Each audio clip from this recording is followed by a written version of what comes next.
Hi again, this is John with City Hope. We're going to talk a little bit right now about self-care. We are being sent on calls where we're caring for other people. Equally as important, and actually more important to City Hope organization itself, is caring for yourself as a volunteer. When we go out on calls, we're involved in very emotional situations that can be very trying for both our client and for us. So what we want to do is be able to take care of ourselves too. City Hope has a number of tools that we can give you, more to follow, but essentially you want to go on a call with a clean, open mind and relaxed. When that first phone call comes in, I don't care how long you've been volunteering with City Hope or if it's your first call. That phone call comes in, the adrenaline starts to flow.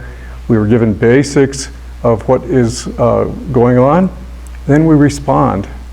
So as a suggestion to help get your mind clear and to relax yourself, what is it that you like to do that you find peace in to clear your mind? Some people may ask a higher source to help them. Other people may utilize music, calming music. Other people may visualize a very peaceful scene that they've been in. No hard and set fast rules for what you should use as a volunteer. What works for you, so that when you arrive on the scene, you are relaxed as you can be, and that you are able to absorb all the emotions that are coming in at you at a reasonable rate. One of the things that we refer to is called secondary injury. There are different types of secondary injury. Basically, a secondary injury is an emotional damage that is caused to a second party who is not directly involved in the trauma that you're responding to. They can be just witnessing something, they can be hearing something, they weren't directly involved, but they're still being injured, and it's something that we have to look out for. Secondary injury as it relates to a volunteer is you. You are absorbing all this excitement, all the drama, all the pain, all the hurt, and you're offering ways out. How about taking care of yourself? After you've been on a call like that, the first requirement that we actually have in City Hope is that you call the person who's dispatched you and debrief with that dispatcher how the call went. How did you feel about the call? How are you feeling now? The dispatcher then will listen to what you're saying and will follow up again with you probably by the next day to see how you're doing. And again, on your way home, you've had a very trying time. Again, find that relaxation point. Again, maybe it's a higher source that you are in contact with. Maybe it's physically stopping at the beach or a park that you enjoy where you can find peace and solitude. There's a number of different ways, and each person gets to pick their own. Part of our debriefing with other people, however, is that we have to remember confidentiality. So if you were to go home to a significant other or someone, feel free to tell them how emotions have affected you and maybe how you come home with them. But you have to be careful not to describe the scene or the client in a way that could later be identified by someone meaning well.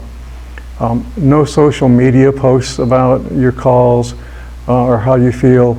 That's what City Hope is here for. We're here to support you and get you through these secondary injuries. The technical term, one of the many technical terms for what we can encounter is called compassion fatigue. And compassion fatigue is exactly as the word says.